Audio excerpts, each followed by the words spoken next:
À 07h42, ce 27 mai 1940, le capitaine Jack Churchill était accroupi derrière un muret en ruine, aux abords du petit village français de Lepinay. À travers la brume du matin, il observait 5 soldats allemands avancer prudemment vers sa position. 33 ans à peine, 14 années écoulées depuis Sandhurst, et aucune mise hors de combat confirmée. Pendant ce temps, la Wehrmacht avait balayé la Pologne en 36 jours et ses panzers déferlèrent désormais sur la France à une vitesse stupéfiante, près de 40 km par jour. Toute la force expéditionnaire britannique se ruait vers la mer. La compagnie de Churchill avait perdu 11 hommes en 3 jours. Les Allemands disposaient de chars supérieurs, d'une aviation mieux coordonnée, d'un état-major redoutablement efficace. Sur chaque route menant à Dunkerque, les soldats britanniques tombaient par centaines. Le repli s'était changé en débâcle. Les officiers brûlaient leurs dossiers dans les fossés, les sergents enterraient le matériel trop lourd à emporter, et de simples soldats jetèrent leurs fusils pour courir plus vite vers la côte. Mais Jack Churchill, lui, ne fuyait pas. Il portait un longbow anglais de près de 2 mètres, tirant 70 livres, capable d'atteindre un homme à près de 200 mètres, dans les mains d'un archer accompli. Et Churchill l'était plus que quiconque. Moins d'un an plus tôt, il avait représenté la Grande-Bretagne au championnat du monde de tir à l'arc à Oslo, 26e sur 63 tireurs, issus de 14 nations. Pas un champion, non, mais suffisamment adroit pour fendre une carte à jouer à 50 yards, ou pour abattre un homme avant que celui-ci n'entende le sifflement de la flèche. La patrouille allemande n'était plus qu'à une trentaine de yards, assez près. Churchill distinguait nettement le sergent qui menait le groupe, un vétéran, à en juger par ses gestes sûrs, peut-être passé par la campagne de Pologne. L'Allemand inspectait la haie, les fenêtres, les coins d'ombre, attentif aux menaces habituelles, fusils, mitrailleuses, grenades. Jamais il n'aurait imaginé qu'un arme médiévale le guettait. Churchill arma son arc, ramenant la corde jusqu'à son oreille. Le bois gémit sous la tension. Ses doigts retrouvèrent machinalement la position d'ancrage, celle qu'il avait répétée des milliers de fois. Il avait exécuté ce tir exact tant de fois sur cible. Jamais auparavant avec un être humain au bout de la trajectoire. La flèche partit. Le sergent allemand s'effondra sans un cri, le projectile profondément enfoncé dans sa poitrine. Ce fut le premier meurtre avéré à l'arc long dans une guerre européenne depuis le XVIIe siècle, et le dernier de toute la Seconde Guerre mondiale. Et tout cela parce qu'un officier britannique refusait de croire que la guerre moderne avait relégué les anciennes armes au grenier. L'armée britannique, elle, ne savait que penser de Jack Churchill. Diplômé de Sandhurst en 1926, il avait servi avec le régiment de Manchester en Birmanie, apprenant pendant une décennie le métier d'officier d'infanterie classique. Puis, lassé de l'ennui du temps de paix, il avait quitté l'armée en 1936. Éditeur de journal à Nairobi, figurant dans des films, archer, joueur de cornemuse, notamment dans The Thief of Baghdad. Motard intrépide ayant traversé la Birmanie et l'Inde sur 1500 miles au point de percuter un buffle sur une route isolée. Lorsque la guerre éclata en septembre 1939, Churchill réintégra aussitôt son régiment. Mais pas en simple officier. Il revint avec son arc long, celui des compétitions, son épée écossaise, une claymore à garde-panier comme en portait un de ses ancêtres, et une paire de cornemuses des Highlands apprises en autodidacte sous les cieux birmanes. Pour ses camarades, il était au mieux excentrique, au pire dérangé. Ses supérieurs le considéraient comme un fardeau. Aucun règlement n'envisageait qu'un officier se présente au combat contre des divisions blindées armées d'armes médiévales. Churchill n'en avait cure. Il connaissait l'histoire militaire sur le bout des doigts. Il savait que les fusils modernes surpassaient les arcs à longue distance et qu'un Mauser tirait 15 coups par minute quand un archer en décochait 10 tout au plus. Mais il savait aussi ce que les stratèges londoniens semblaient avoir oublié. Dans le tumulte d'un combat rapproché, lors d'une embuscade, face à la panique du corps à corps, la peur comptait autant que la puissance de feu. Un homme chargeant avec une épée et un cri de guerre Highlander terrifiait bien plus qu'un soldat embusqué derrière un fusil. Et un archer capable de vous tuer sans un bruit, avant que vous n'ayez compris sa présence, possédait un avantage qu'aucune technologie moderne ne compensait. Entre le 26 mai et le 4 juin 1940, la force expéditionnaire britannique évacua 338 000 hommes des plages de Dunkerque. La plupart durent abandonner armes, véhicules, matériel et une partie de leur fierté. Ils rentrèrent brisés, convaincus que l'invasion allemande n'était qu'une question de semaines. Churchill, lui, rentra avec son arc, son épée et ses cornemuses. Il avait couvert la retraite de sa compagnie, il avait abattu des ennemis avec des armes dignes d'un musée, et ce n'était pour lui qu'un début. Cela nous aide vraiment à faire vivre ces récits oubliés. Si ce n'est déjà fait, abonnez-vous. Mais revenons à Churchill. À peine quelques semaines après son retour de Dunkerque, Jack Churchill se porta volontaire pour une unité toute nouvelle que le War Office formait en secret. Ils se baptisaient eux-mêmes les Commandos. Leur entraînement devait dépasser tout ce que l'armée britannique avait imaginé jusque-là. Leur mission ? Des raids suicidaires en territoire occupé. On s'attendait à des pertes terrifiantes. Churchill demanda l'autorisation d'emporter son épée et son arc en opération. Les commandos acceptèrent, et en décembre 1941, il mènerait ses hommes à l'aube sur une plage glacée de Norvège, les cornemuses hurlant dans le vent polaire, la claymore levée, prêt à prouver que parfois, les armes les plus anciennes restent les plus meurtrières. Les commandos britanniques étaient nés de la désespérance. En juin 1940, la Grande-Bretagne se retrouvait seule face à l'Allemagne nazie. L'armée avait perdu l'essentiel de son matériel à Dunkerque. L'invasion paraissait imminente. Winston Churchill exigea la création d'une force capable de frapper l'ennemi, ne serait-ce que pour montrer que la Grande-Bretagne refusait de céder. Le principe était simple, brutal même. De petites équipes de soldats, triés sur le volet, lanceraient des coups de main sur les côtes occupées. Détruire des installations, abattre des soldats allemands, récolter du renseignement, puis disparaître avant l'arrivée des renforts. Les missions seraient dangereuses. L'entraînement encore plus. Volontaires uniquement. Jack Churchill se porta volontaire le jour même. Il rejoignit le numéro 3 commando à la fin de 1940 et se jeta corps et âme dans l'instruction. Les commandos s'entraînaient dans les montagnes d'Écosse, autour du château d'Acknacarry. 30 miles par jour en charge complète. Exercice de débarquement dans une îlot glacée. Apprentissage du meurtre silencieux, couteau, garrot, main nue, tir réel au-dessus des têtes pendant les manœuvres. Ceux qui ne suivaient pas étaient renvoyés dans leurs unités, couverts de honte. Churchill brillait dans tout. Il était plus âgé que la plupart, mais plus fort, plus endurant, plus déterminé. Il marchait plus loin, tirait plus juste, combattait plus férocement que des hommes de 10 ans, ses cadets. Et il apportait des compétences qu'aucun autre commando ne possédait. Il pouvait atteindre une cible à 200 yards. Il pouvait jouer de la cornemuse en avançant sous le feu. Il maniait la broadsword comme un chevalier sorti du Moyen-Âge. Au début des Stanzadine, les autres commandos ne savaient qu'en penser. Certains le prenaient pour un frimeur, d'autres pour un fou dangereux. Mais à mesure que l'entraînement avançait, ils comprirent sa logique. Churchill n'emportait pas d'armes anciennes par nostalgie. Il les emportait parce que la guerre ne se résume pas à tuer. La guerre, c'est la psychologie. La guerre, c'est la peur. Un soldat allemand face à un fusil savait ce qu'il affrontait. Il avait été formé pour cela. Mais face à un homme hurlant, épée au poing, cornemuse au vent, aucun manuel ne préparait à ça. Cette seconde de stupeur pouvait suffire à le condamner. Et au combat, une seconde était mortelle. À l'automne 1941, Churchill fut promu adjoint du numéro 3 commando. L'unité avait mené plusieurs petites opérations le long des côtes norvégiennes, sans grand impact. Jusqu'à ce qu'en novembre tombe un nouvel ordre, le numéro 3 commando mènerait une attaque majeure contre la garnison allemande de Vauxhøy, petite île de Norvège.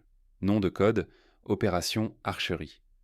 L'objectif était crucial. Vauxhøy contrôlait un réseau de fjords par lesquels les navires allemands transportaient le minerai de fer venu de Suède. L'île abritait environ 150 soldats allemands, 4 pièces d'artillerie côtière et une batterie anti-aérienne. La ville de South Vauxhøy comptait des usines d'huile de poisson que les Allemands utilisaient pour produire de la glycérine destinée aux explosifs. Le plan prévoyait un assaut à l'aube le 27 décembre 1941. Les croiseurs de la Royal Navy pilonneraient les positions allemandes. La RAF fournirait une couverture aérienne. Puis les commandos débarqueraient sur plusieurs plages à la fois, submergeant la défense avant qu'elle ne s'organise. Churchill étudia les rapports de renseignement jusqu'à l'obsession. La garnison allemande était bien entraînée, bien équipée, protégée par des positions préparées, des canons, des mortiers. L'artillerie côtière pouvait couler les barges avant qu'elles n'atteignent le rivage. L'attaque devrait être foudroyante, violente, irrésistible. Il demanda à mener la première vague sur l'île de Moelwy, petite position fortifiée couvrant l'accès à South Vauxhøy. On accepta. Il demanda aussi à emporter son épée et à jouer de la cornemuse pendant l'assaut. On accepta également, même si plusieurs officiers supérieurs doutèrent de sa santé mentale. La veille du raid, Churchill vérifia son équipement une dernière fois. Sa Claymore brillait d'un fil impeccable. Ses cornemuses étaient parfaitement accordées. Il avait des grenades, un revolver, un Thompson en secours. Mais il comptait mener la charge avec l'acier et la musique, pas avec des balles. Les commandos embarquèrent sur leur navire de transport le jour de Noël 1941. Il mira cap au nord, glissant dans l'obscurité arctique, longeant les côtes écossaises avant de s'enfoncer dans la mer de Norvège. Le froid devint mordant, la température passa sous zéro.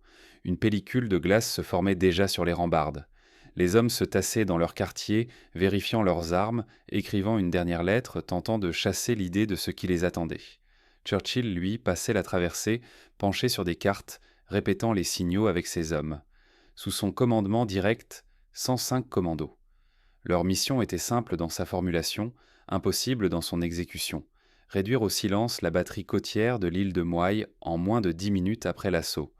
S'ils échouaient, toute l'opération s'effondrerait. L'artillerie allemande réduirait en miettes les barges de débarquement et des centaines de soldats britanniques mouraient dans les eaux glaciales. À 08h45, le 27 décembre, les navires de transport atteignirent le point de lancement à une douzaine de milles des côtes. Les embarcations furent mises à l'eau, sombres silhouettes se décrochant dans le vide avant de frapper la mer Noire. Les commandos descendirent à les filets de chargement, chargés de tout leur équipement. Churchill prit place à la proue de la première barge, cornemuse à la main, épée au flanc. Dans 1 heure et demie, il serait soit mort, soit devenu une légende. Les barges approchèrent de Moy à travers un rideau de fumée épaisse. Les bombardiers Hamden de la RAF avaient alargué des écrans fumigènes pour aveugler les canons allemands. Plus loin, le croiseur HMS Kenya pilonnait les positions côtières. Ses pièces de 6 pouces faisaient trembler l'air et illuminaient les falaises à chaque déflagration. Churchill restait debout à la proue, pleinement exposé au feu ennemi, tandis que ses hommes s'accroupissaient derrière le blindage de la coque. Ses cornemuses étaient gonflées, prêtes à faire résonner leurs plaintes guerrières. La plage se rapprochait, 200 yards, 150, 100. À 08h48, la rampe de la barge s'abattit sur les rochers de Moy. Avant que quiconque n'ose bouger, Churchill avança dans les eaux glacées et entama The March of the Cameron Men. Le son des cornemuses, tranchant comme une lame, s'éleva au milieu des explosions et des tirs. C'était sans doute le son le plus écossais qui puisse exister, et il résonnait sur une plage occupée par les nazis. Les Allemands de la batterie n'en croyaient pas leurs oreilles. Toute leur formation reposait sur l'idée de combattre des Britanniques armés de fusils et de grenades, pas un fou furieux avançant tranquillement vers leurs canons en jouant de la musique. Lorsqu'ils terminèrent, Churchill posa ses cornemuses sur un rocher, décrocha une grenade de sa ceinture et la lança vers la première position ennemie. Puis il dégaina sa broadsword et s'élança vers les hauteurs, enjoignant ses hommes de le suivre. Les commandos surgirent derrière lui, leurs Thompson et leurs Enfield crachant des rafales. Les Allemands tentèrent de réagir, mais ils étaient désorientés, pris de court, incapables de comprendre ce qui les frappait. L'assaut sur Moy fut expédié en moins de 10 minutes. Churchill menait ses hommes d'un bunker à l'autre, nettoyant les positions une à une. Les 4 canons côtiers furent détruits à l'explosif. La batterie anti-aérienne fut capturée. Le commandant allemand fut fait prisonnier avec 15 de ses soldats. Ceux qui résistèrent les furent abattus. Ceux qui se rendirent furent ligotés et envoyés vers la plage pour évacuation. Churchill semblait partout à la fois. Toujours en tête, épée au poing, donnant ses ordres à grands gestes au milieu du fracas. Un soldat allemand tenta d'arracher son arme à un commando nommé Peter Young. Young le tua d'une seule balle. Un autre Allemand, agonisant, reçut le coup de grâce d'un soldat britannique. Le combat rapproché n'avait rien de noble. Il était rapide, brutal, implacable. À 09h00, Moy était sécurisé. Un message radio arriva. La force principale, engagée dans l'attaque de South Vauxhall, subissait une résistance acharnée. Des renforts allemands étaient arrivés dans la nuit. La garnison était beaucoup plus importante que prévu. On se battait désormais dans les rues. Les pertes montaient. Churchill rassembla ses hommes encore valides et réquisitionna une barge pour traverser le détroit. En débarquant à South Vauxhall, il trouva le chaos, des tireurs embusqués aux fenêtres, des mitrailleuses couvrant les avenues, des commandos britanniques coincés derrière des murs, incapables de progresser. Le commandant de l'assaut principal, le lieutenant-colonel John Durnford Slater, comptait sur Churchill pour débloquer la situation. Churchill engagea ses hommes sans attendre. Il mena lui-même une manœuvre de débordement par une rue latérale, épée brandie, progressant d'abri en abri. Sous la pression, les Allemands reculèrent, incapables de tenir face à des attaques venant de plusieurs directions. Le combat pour South Vauxhall dura jusqu'au milieu de l'après-midi. Les commandos méthodiquement nettoyèrent la ville, maison après maison, pièce après pièce. Ils firent sauter les usines d'huile de poisson, capturèrent documents et codes allemands et prirent plus de 100 prisonniers. Mais la victoire eut un prix. 17 commandos britanniques tombèrent au combat. 53 autres hommes furent blessés. Churchill, lui, sortit des combats sans la moindre égratignure. Son épée portait encore du sang, ses cornemuses étaient intactes, et sa réputation venait de se sceller. Le raid de Vauxhall était le premier grand succès des commandos britanniques depuis le début de la guerre. Il démontrait qu'une petite force hautement entraînée pouvait frapper au cœur du territoire ennemi et infliger des dégâts considérables. Il montrait que l'audace, la vitesse et la guerre psychologique pouvaient triompher de positions fortifiées. Et surtout, il prouvait que les méthodes médiévales de Jack Churchill n'étaient pas de la folie. Elles fonctionnaient. Le haut commandement allemand fut furieux. Adolf Hitler en personne ordonna le renforcement immédiat des défenses côtières de Norvège.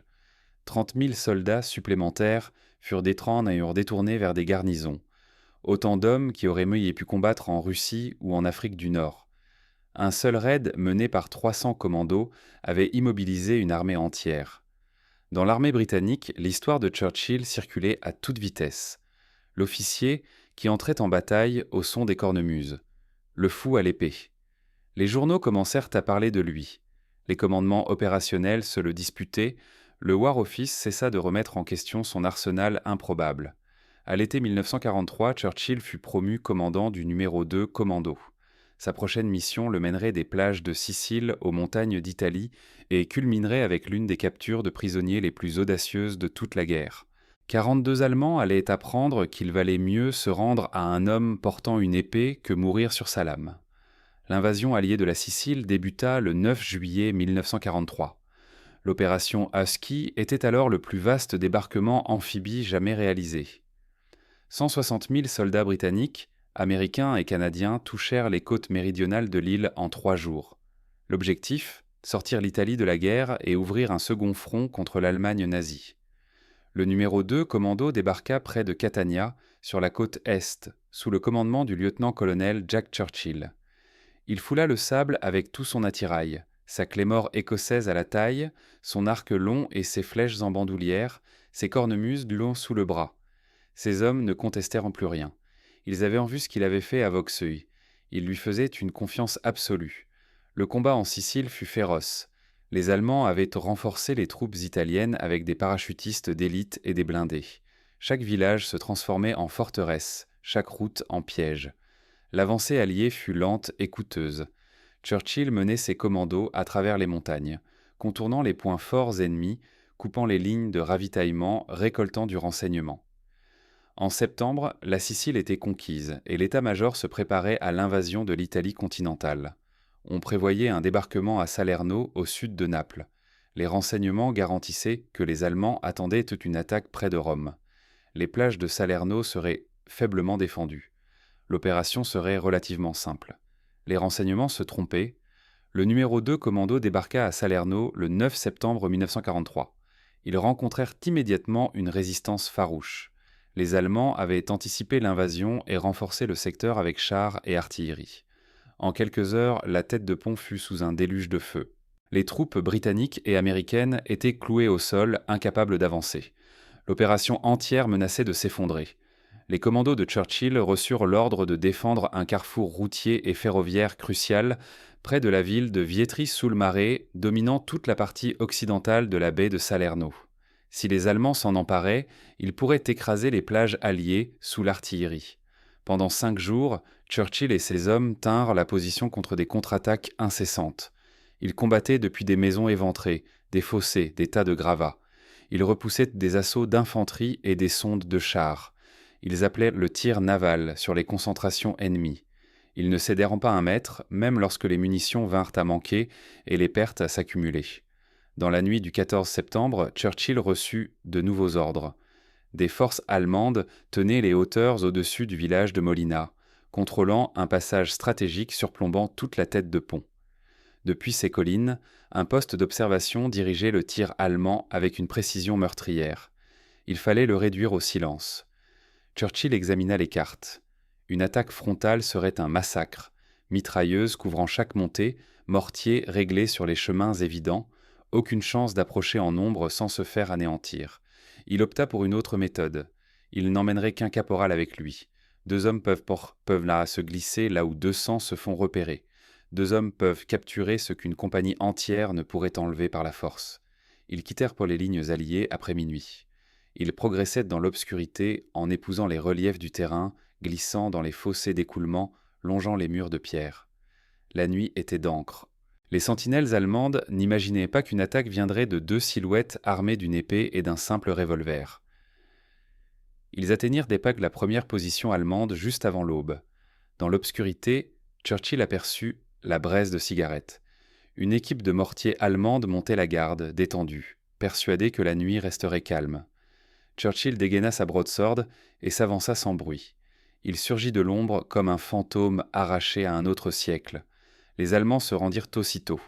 Jamais ils n'avaient eu pareille apparition. Un officier britannique, armé d'une arme médiévale, avançant avec un calme glacial. Churchill utilisa la dragonne de son revolver comme corde pour conduire son premier prisonnier vers la position suivante. Puis il recommença. Chaque fois, la même méthode. Approcher silencieusement, se révéler d'un coup, exiger la reddition. Et chaque fois, les Allemands obéissaient, trop stupéfaits pour résister. À l'aube, Churchill et son caporal avaient capturé 42 soldats allemands et une section de mortiers complète. Ils reconduisirent leurs prisonniers vers les lignes britanniques, empruntant le même chemin escarpé. Les blessés furent placés sur des charrettes que d'autres prisonniers poussaient. Churchill dira plus tard que la scène rappelait un tableau des guerres napoléoniennes.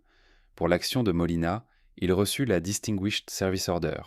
La citation saluait son courage, son initiative, son leadership. Elle ne mentionnait pas qu'il avait capturé tous ces hommes, avec une épée. Certaines choses étaient trop insolites pour figurer dans les archives officielles. La tête de pont de Salerno fut sécurisée le 20 septembre. Les Alliés entreprirent alors leur lente remontée de la péninsule italienne vers Rome. Churchill et ses commandos continuaient d'opérer en éclaireurs, raids contre les positions allemandes, capture de prisonniers, sabotage des communications ennemies. Sa réputation dépassait désormais les frontières de l'armée britannique. Dans les rangs allemands, on murmurait des histoires au sujet de cet officier à l'épée et aux cornemuses. Certains le prenaient pour un fou furieux, un berserker, une relique vivante d'une époque barbare. Quelques-uns refusaient de croire qu'il existait vraiment. Les autres priaient de ne jamais tomber sur lui. Au printemps 1944, la guerre en Italie s'était enlisée. Les Allemands tenaient les hauteurs de la ligne Gustave. Pour progresser, il fallait ouvrir de nouveaux fronts et disperser leurs forces. Churchill reçut alors des ordres. Le numéro 2 commando serait transféré en Yougoslavie. Sa mission, épauler les partisans de Tito contre les troupes d'occupation allemande. Mission périlleuse, terrain impitoyable et des Allemands avertis, prêts à accueillir le fou à l'épée. Les forces allemandes en Yougoslavie avaient entendu parler de Churchill bien avant son arrivée. Des rapports du renseignement circulaient déjà dans les états-majors, mentionnant un officier britannique armé d'une épée et jouant de la cornemuse en pleine bataille. Certains officiers riaient en lisant ces documents, persuadés qu'il s'agissait de propagande. D'autres restaient prudents. Tous, cependant, sous-estimaient l'homme en question.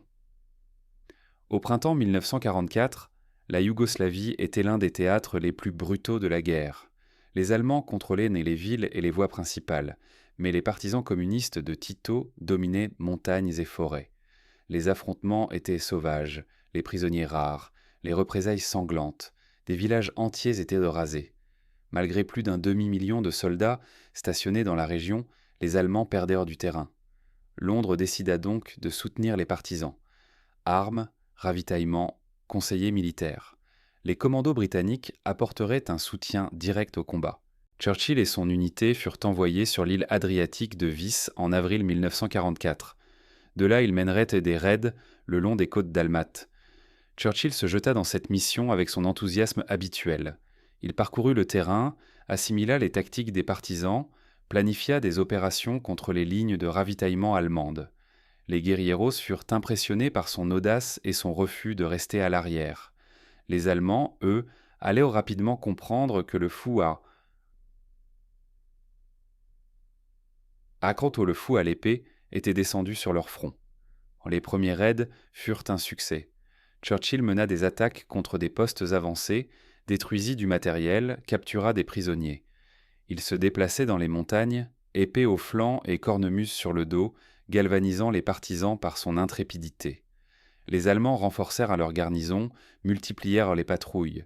Ils sentaient que quelque chose avait changé. Les raids étaient plus coordonnés, plus agressifs, plus efficaces. En mai 1944, Churchill reçut l'ordre de s'emparer de l'île de Brac, tenue par les Allemands. Cette île contrôlait d'importants couloirs maritimes sur la côte d'Almat. Une garnison de plusieurs centaines d'hommes y occupait des positions retranchées sur les hauteurs. Churchill rassembla sa force, 43 commandos du numéro 43, un détachement du numéro 40, environ 1500 partisans yougoslaves. Un mélange hétérogène, difficile à coordonner. Les commandos britanniques étaient des professionnels aguerris, les partisans, courageux mais mal équipés et indisciplinés. Organiser un débarquement complexe avec une telle force relevait du défi. Le débarquement sur Brac se fit sans opposition. Les Allemands s'étaient retirés des plages pour fortifier les hauteurs. Churchill débarqua avec ses hommes dans la nuit du 2 mai 1944. Les partisans devaient, selon le plan, se ruer immédiatement vers les positions allemandes. Mais au lieu d'avancer, ils s'immobilisèrent. Leurs chefs, voyant la solidité des fortifications ennemies, préférèrent attendre l'aube. Churchill entra dans une colère noire. Chaque minute de retard donnait aux Allemands le temps de se réorganiser, de se retrancher, d'appeler du renfort. Mais il ne pouvait pas forcer les partisans à attaquer. Il dut patienter avec eux toute la nuit, sachant que l'effet de surprise s'était évanoui. L'assaut commença le lendemain matin. Le 43 commando attaqua par le flanc, tandis que Churchill menait personnellement les éléments du 40 commando dans une charge frontale. Les partisans, eux, restèrent près de la zone de débarquement. Aucun appui. Churchill et ses hommes étaient seuls. Et les Allemands les attendaient. Les mitrailleuses balayèrent les approches des positions. Les mortiers s'abattirent en gerbes précises sur les commandos qui montaient la pente. Churchill avançait malgré tout, ses cornemuses hurlant dans le vent, son épée au côté, exhortant ses hommes à grimper encore. L'attaque ralentit. Les commandos tombaient. Les munitions s'épuisaient. Une équipe de mortiers allemande s'était réglée sur la position de Churchill. Une salve tomba en plein milieu du groupe qui l'entourait. En un instant, tous furent tués ou grièvement blessés. Tous sauf Churchill. Il survécut uniquement parce qu'il s'était tenu un peu à l'écart, jouant de la cornemuse pour maintenir le moral. Churchill se retrouva seul sur le flanc de la colline, derrière les lignes ennemies. Ses hommes gisaient autour de lui, morts ou mourants. Les Allemands approchaient. Il n'avait presque plus de munitions. Aucune échappatoire. Alors il fit ce qu'un homme de son espèce ne pouvait. Que faire? Il s'assit sur un rocher, ramassa ses cornemuses et joua « Will ye no come back again ?» Une lamentation écossaise, un adieu, un dernier défi lancé à l'ennemi qui venait enfin de l'encercler. Les Allemands avancèrent prudemment. Ils n'en croyaient pas leurs yeux. Un officier britannique, seul au milieu des cadavres de ses hommes, jouant de la musique alors que des fusils étaient débraqués sur lui. Ils ne tirèrent pas. Ils étaient trop déconcertés, peut-être même impressionnés par un tel sang-froid. Une grenade allemande explosa à proximité, projetant Churchill dans l'inconscience. Quand il reprit ses esprits, il était prisonnier. Les Allemands l'emmenèrent à Berlin pour interrogatoire. Avec un nom comme Churchill, ils étaient bien convaincus qu'il devait être parent du Premier ministre britannique. Ils espéraient en tirer des renseignements stratégiques. Ils furent profondément déçus. Jack Churchill n'avait aucun lien familial avec Winston et aucun accès à de grands secrets. Il était simplement un officier qui aimait les épées et les cornemuses. On le transféra alors au camp de concentration de Sachsenhausen, au nord de Berlin, dans un secteur spécial réservé aux prisonniers de aux as de valeur, politique, chef de résistance, personnalité susceptible d'être échangée.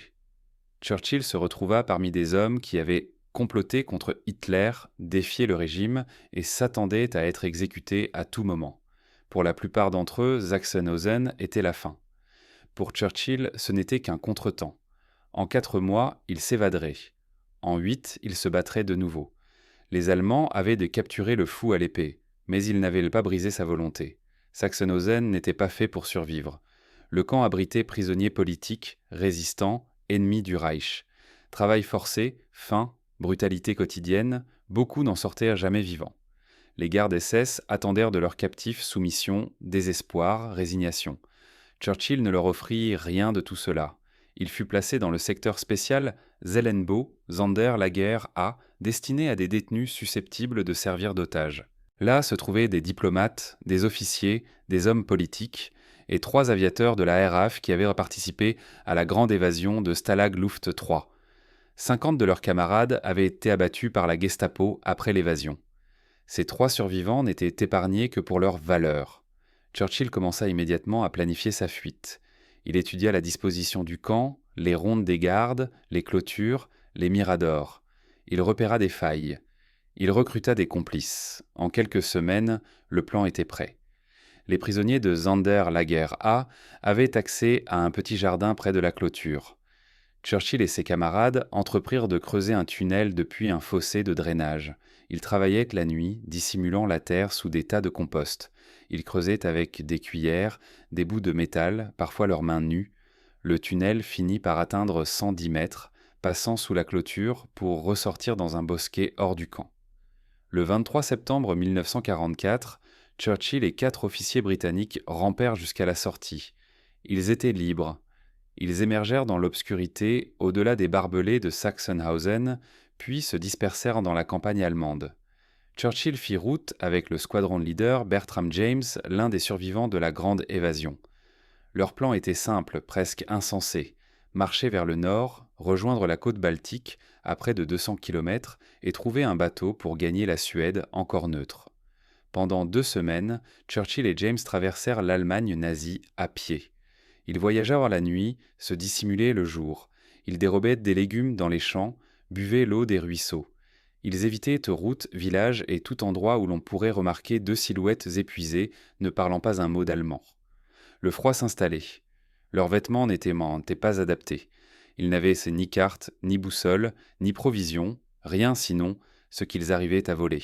Ils parvinrent à quelques kilomètres de la Baltique lorsque la chance les abandonna. Une patrouille allemande les repéra près de Rostock et exigea leurs papiers. Ils n'en avaient pas. Arrêtés et interrogés, ils furent rapidement identifiés comme évadés de Sachsenhausen. Les Allemands les renvoyèrent en captivité, mais pas au camp qu'ils avaient fui. Churchill fut transféré dans un camp en Autriche, au cœur des Alpes, loin de toute armée alliée. À la fin de 1944, il était évident que l'Allemagne perdait la guerre. Les Soviétiques avançaient à l'est, les Alliés progressaient depuis la France vers le Rhin. Mais pour un prisonnier dans un camp alpin, la libération paraissait lointaine, presque irréelle. Churchill passa l'hiver 1944-1945 en captivité, observant l'effondrement du Reich. Les bombardiers alliés passaient au-dessus de lui chaque jour. Les nouvelles parlaient de l'avancée soviétique, de Berlin au bord de la chute, des ordres de plus en plus désespérés d'Hitler. Les gardes devenaient nerveux, conscients que la justice pourrait bientôt les rattraper. Fin avril 1945, Churchill et environ 140 prisonniers de valeur furent déplacés d'Autriche vers la région du Tyrol. La SS comptait les utiliser comme otages lors d'éventuelles négociations avec les Alliés.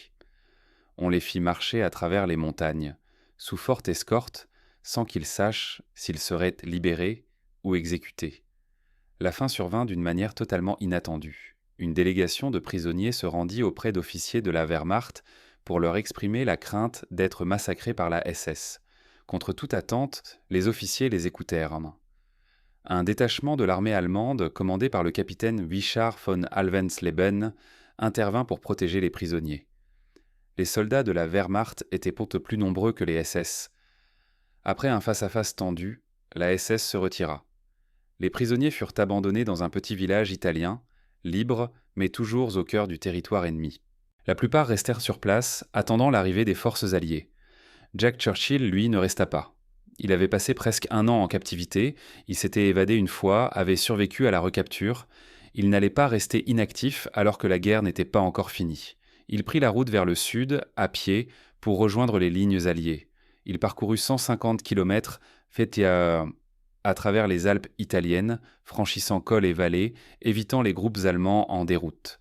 Son chevilles était qu'est blessé. Il n'avait ni nourriture, ni armes, ni documents. Il marcha malgré tout. Au bout de 8 jours, il atteignit Vérone, où il tomba sur une patrouille américaine blindée. Les Américains ne savaient que penser de cet officier britannique dépenaillé, surgissant des montagnes en affirmant être lieutenant-colonel commando. Il n'avait aucun papier, aucune insigne, rien pour prouver son identité. Il les convainquit par sa seule présence. Sa voix assurée, son autorité naturelle et ses récits de combat, épées, cornemuses, prisonniers allemands capturés à la pointe de la lame.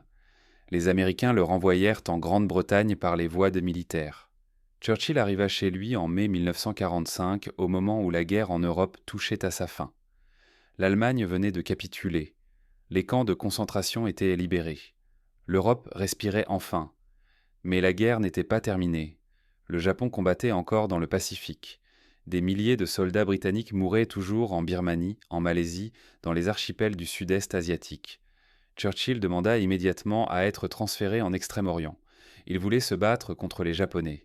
Il voulait mener encore une fois une charge, épée à la main, cornemuse au vent. Prouver que les méthodes anciennes avaient encore leur place dans l'âge moderne. Le War Office accepta.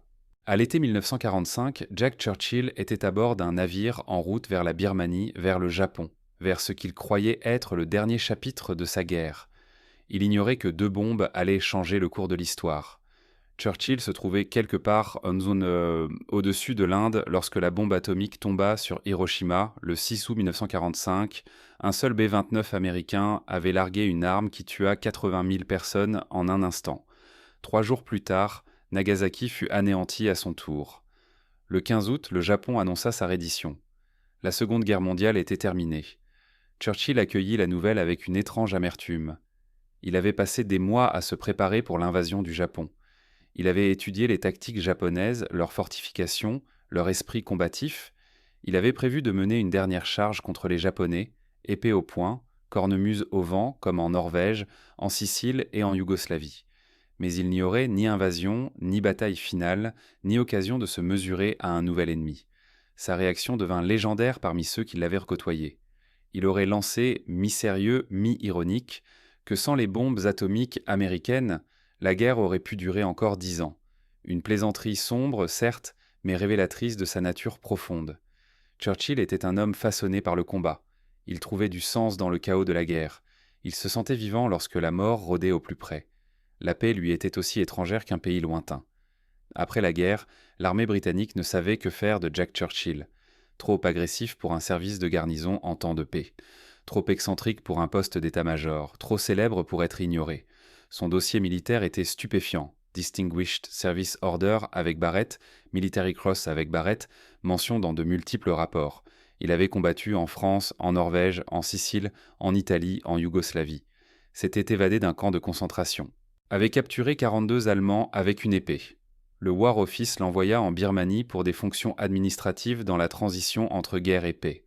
Churchill s'y ennuyait profondément. Il n'avait aucune patience pour la paperasse, aucun intérêt pour la bureaucratie, aucun goût pour les compromis diplomatiques qu'exigeait le temps de paix. Il demanda des mutations vers des unités actives, se porta volontaire pour des missions dangereuses, chercha désespérément un moyen de retrouver la forme de guerre qu'il comprenait. En 1946, l'Empire britannique se fissurait. L'Inde réclamait son indépendance. La Palestine sombrait dans le chaos. Partout en Afrique et en Asie, les mouvements nationalistes se levaient. Le monde pour lequel Churchill avait combattu devenait méconnaissable. En 1947, il fut envoyé en Palestine comme second du 1st Battalion, Highland Light Infantry. La situation était explosive. Les réfugiés juifs, rescapés de l'Holocauste, affluaient et réclamant une patrie. Les Arabes de Palestine voyaient en eux une invasion. Les soldats britanniques se retrouvaient au milieu, tentant de maintenir un semblant d'ordre, tandis que les 2 camps leur tiraient dessus. En 1947 puis 1948, la violence monta d'un cran. Des groupes armés juifs attaquaient des installations britanniques. Des combattants arabes tendaient des embuscades aux convois juifs. Londres annonça qu'elle se retirerait de Palestine en mai 1948, laissant les 2 camps régler leurs comptes. Tout le monde savait qu'une guerre totale approchait. Le 13 avril 1948, un convoi médical juif fut pris en embuscade sur la route de l'hôpital Hadassah, à Jérusalem. Des médecins, infirmiers, étudiants, patients, tous piégés dans l'attaque. Des combattants arabes ouvrirent le feu, lancèrent des cocktails Molotov. Les forces britanniques du secteur n'intervinrent pas à temps. 77 personnes furent tuées. L'événement devint tristement célèbre sous le nom de massacre du convoi Hadassah. Churchill n'était pas sur place, mais il joua un rôle crucial dans ce qui suivit. Les survivants de l'hôpital Hadassah étaient désormais assiégés sur le mont Scopus. Ils ne pouvaient ni partir ni recevoir de ravitaillement. Ils risquaient la famine ou un nouveau massacre. Churchill organisa leur évacuation. Il coordonna des négociations entre l'armée britannique, les autorités juives et les chefs arabes pour obtenir un passage sûr.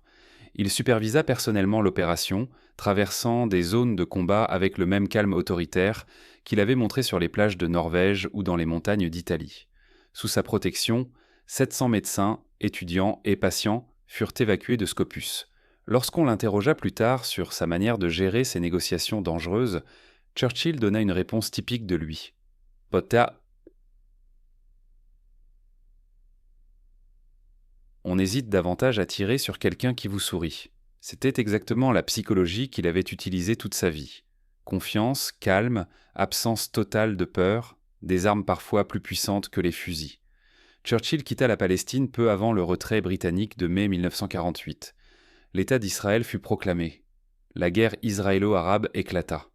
Ce que Churchill avait vu n'était que le début d'un conflit appelé à durer des décennies. De retour en Grande-Bretagne, sa carrière militaire touchait naturellement à sa fin. Il avait 41 ans. Il avait survécu aux blessures, à la captivité, au camp nazi. Il avait reçu des décorations dont beaucoup rêvaient, et il ignorait totalement quoi faire de sa vie.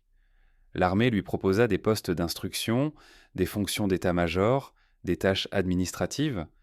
Churchill accepta sans enthousiasme. Dans la quarantaine, il se qualifia même comme parachutiste, simplement pour ressentir à nouveau l'adrénaline du vide. Il forma de nouvelles générations de soldats aux tactiques de commando, transmettant l'expérience acquise en Écosse, en Norvège, en Italie et ailleurs. Mais la vie militaire en temps de paix ne pouvait rivaliser avec l'intensité de la guerre. Churchill avait besoin d'autre chose, d'un nouveau défi, d'une manière de se sentir vivant encore une fois. Il trouva finalement un nouveau défi dans l'endroit le plus improbable qui soit. L'homme qui avait combattu avec des épées et des arcs longs, qui avait mené des charges au son des cornemuses, qui s'était évadé de camps de concentration nazis, s'apprêtait à découvrir une passion inattendue.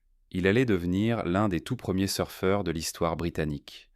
Le 21 juillet 1955, un officier britannique de 48 ans se tenait sur les rives de la Severn dans le Gloucestershire. Entre ses mains, une planche de surf bricolait maison. Devant lui, le fleuve brun.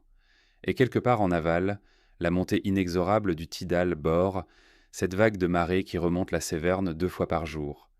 Les pêcheurs du coin le regardaient avec incrédulité. Ils connaissaient cette vague depuis des générations, mais personne n'avait jamais imaginé la chevaucher. Jack Churchill, lui, pagaya vers le centre du fleuve et attendit. La vague apparut d'abord comme une fine ligne blanche à l'horizon, avançant à contre-courant.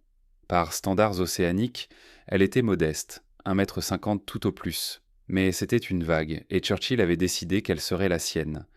Il la prit parfaitement et la remonta sur plus d'1 mile. Juste comme ça, il devint l'un des tout premiers Britanniques à surfer une vague fluviale. C'était exactement le genre d'activité absurde, inutile, légèrement dangereuse qui avait toujours défini sa vie. Il lui était impossible de rester sur la berge. Il devait être sur la vague, la sentir, la dompter, comme il avait dompté l'arc long, la Claymore et les cornemuses. Churchill quitta l'armée britannique en 1959 avec le grade de lieutenant-colonel. Plus de 30 ans de service. Une guerre mondiale et plusieurs conflits périphériques. Des décorations militaires venues de plusieurs nations. Et des expériences qui auraient tué 10 hommes ordinaires. Il avait 52 ans et pour la première fois, il acceptait la vie civile sans résistance. Sa retraite fut aussi excentrique que son service.